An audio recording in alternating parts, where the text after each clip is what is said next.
بسم اللہ الرحمن الرحیم۔ آج 25 اگست 2023 جمعہ کا دن ہے۔ ایک چھوٹی سی چیز کہ پچھلے 2 دنوں سے سوشل میڈیا پہ کوہرام مچا ہوا ہے کہ انڈیا کا مشن چندریان 3 وہ چاند پہ لینڈ کر گیا۔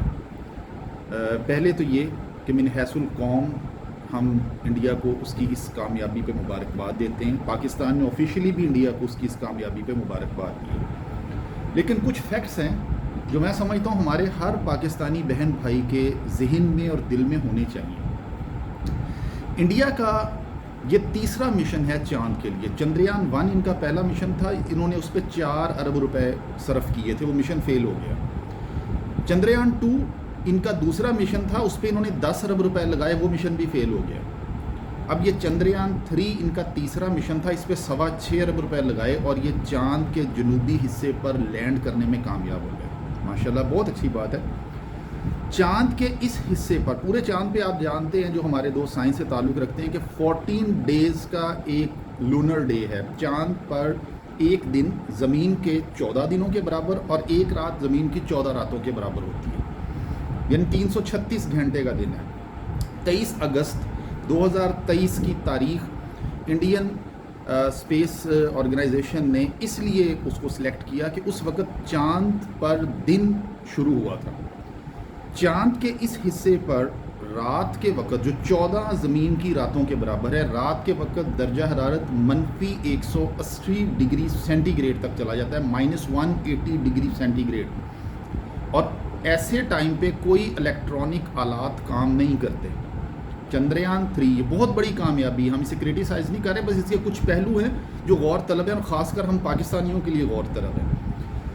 یہ مشن 336 گھنٹے گزارے گا چاند پر اور اس کے بعد یہ ختم ہو جائے گا۔ ختم اس لیے ہو جائے گا کہ وہاں پہ رات شروع ہوگی، 180 ڈگری -180 ڈگری سینٹی گریڈ پہ کوئی الیکٹرانک ڈیوائسز کام نہیں کرتی ہیں۔ آپ اس کو ریسرچ کر سکتے ہیں۔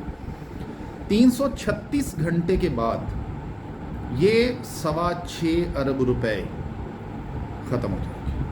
اب یہاں پہ 336 گھنٹے میں یہ لوگ کیا کریں گے؟ یہ چاند پر پانی کی تلاش کریں گے، جس کے 1% سے بھی کم چانسز ہیں۔ یہ مختلف ٹیسٹ کرنے کی کوشش کریں گے، وہ بھی پہلے بہت مرتبہ ہو چکے۔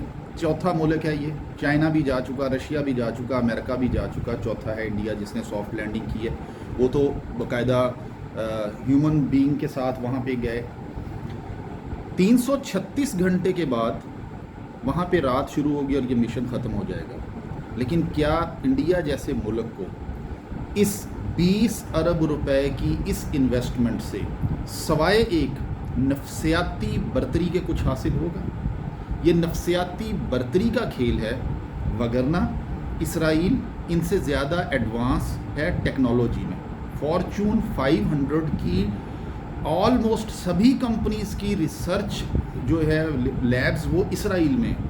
اسرائیل تو آج تک چاند پہ نہیں گیا، جاپان تو آج تک چاند پہ نہیں گیا، سوئٹزرلینڈ تو آج تک چاند پہ نہیں گیا، سویڈن تو نہیں گیا، ساؤتھ کوریا تو نہیں گیا، وہ ٹیکنالوجی میں ان سے کہیں آگے ہیں۔ یہ جسٹ ایک نفسیاتی برتری کا کھیل ہے۔ ہمارا کمپیریزن، ہماری بہت سی میمز بن رہی ہیں، ہمارے سوشل میڈیا پہ کوہرام مچا ہوا ہے کہ انڈیا چاند پہ چلا گیا اور ہم یہ ہو گیا وہ ہو گیا۔ کوئی قیامت نہیں آ گئی۔ ہمارا معاملہ، ہمارا مسئلہ چاند پر جانا نہیں ہے۔ ہمارے معاشی حالات، ہمارے اقتصادی صورتحال، ہمارے ملک میں جو اس وقت پرابلمز چل رہے ہیں وہ انڈیا کے کمپیریزن میں نہیں آتے، وہ ڈیفرنٹ ہیں۔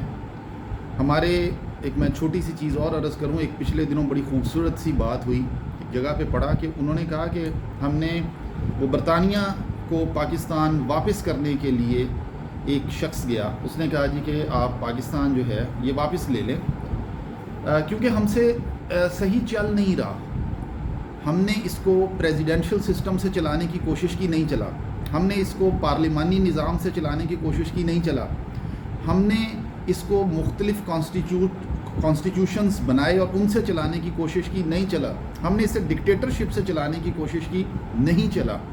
اس شخص نے ایک بڑی خوبصورت بات کی، وہ جو برطانوی تھا، اس نے کہا کبھی ایمانداری سے چلانے کی کوشش کی؟ یہ بہت بڑا سوالیہ نشان ہے۔ ہمارے سسٹم کے اوپر اور اس وقت ہمارے مقتدر حلقوں کے اوپر۔ ایک بات اور میں بتا دوں، پچھلے دنوں ہمارے پرائم منسٹر جناب انوار الحق کاکڑ صاحب نے ایک تقریب میں فرمایا کہ مجھے 3-3.5 لاکھ روپیہ تنخواہ دے کے مجھ سے اربوں ڈالر کے آپ جو ہے وہ ایگریمنٹس کروا رہے ہیں، تو آپ کرپشن کے لیے یہ ایک انسینٹیو ہے، دروازے کھول رہے ہیں۔ My dear my respected prime minister, very sorry کہ میں آپ کو میں بتاؤں کہ انڈیا کے وزیر اعظم کی تنخواہ 1,60,000 روپے ہے اور ان کی بیسک تنخواہ 50,000 انڈین روپیز ہے۔ 1,60,000 انڈین روپیز، میں نے ہمسائے کی مثال دی ہے، میں آپ کو امریکہ برطانیہ نہیں لے کے گیا۔ 1,60,000 انڈین روپیز لے کے وہ تو بغیر کرپشن کے کام کر سکتے ہیں، اور ہمیں ابھی انسینٹیو نظر آ رہے ہیں۔ ہم بڑے اور معاملات میں الجھے ہوئے ہیں۔ جناب وزیر اعظم نے ایک اور بات بتائی کہ صرف ہاریزنٹل ایکسپینشن ریزیڈینشل کالونیز کی، ریزیڈینشل پروجیکٹس کی، یہ ہماری واحد بزنس رہ گیا، اور باقی سبھی یہاں پہ وہ سٹارٹ اپس اور یہ وہ سارا کچھ جو ہے وہ پسے پش چلا گیا۔ جناب جو چل رہا ہے اس کو بھی بند کرنا ہے۔ یہ ضروری ہے کہ جو ایک بزنس چل رہا ہے جہاں پہ اوورسیز پاکستانی اور ہمارا مڈل کلاس طبقہ انویسٹمنٹ کر رہا ہے، اب صرف اور صرف اس کا یہ گناہ ہے کہ وہ بزنس چل رہا ہے تو ہم اس پر بھی کرٹیسائز کریں اور ہم سوچیں کہ اس کو بند کر دیتے ہیں اور کوئی نیا بزنس چلا لیتے ہیں۔ ہماری کپاس کا بیڑا غرق ہو گیا کیونکہ ہم کاٹن یارن ایکسپورٹ کرتے تھے، اور ہمارے بیوروکریٹس کے دماغ میں اور ہمارے پالیسی میکرز کے دماغ میں یہ خیال آ گیا کہ کاٹن یارن کی ایکسپورٹ ہمارے لیے فائدہ مند نہیں ہے، ہمیں فنشڈ پروڈکٹ جو ہے وہ ایکسپورٹ کرنی ہے، اس میں ویلیو ایڈیشن کر کے ایکسپورٹ کرنی ہے۔ کاٹن یارن کی ایکسپورٹ پر پابندی لگا دی، فنشڈ گڈز آپ سے بن نہیں سکی جن کو ایکسپورٹ کرنا تھا۔ کاٹن یارن کی ایکسپورٹ پر پابندی سے اس کے ریٹس ڈاؤن ہوئے، اس کی مانگ میں کمی واقع ہوئی، جس سے کاٹن کی کراپ جو تھی اس کا ریٹ کم ہوا، ذمہ دار نے لگانی چھوڑ دی، اور جو ہو رہی تھی اس پر اتنی بیماریاں اور اتنے پیسٹس کا حملہ تھا کہ ذمہ دار کو اپنے خرچے پورے کرنا اور نقصان سے بچنا ہی محال تھا۔ یہ ہمارے مسائل اور نوعیت کے ہیں۔ ہم اس وقت اقتصادی اور معاشی مسائل سے زیادہ اخلاقی مسائل میں الجھے ہوئے ہیں۔ توجہ کی اس طرف ضرورت ہے۔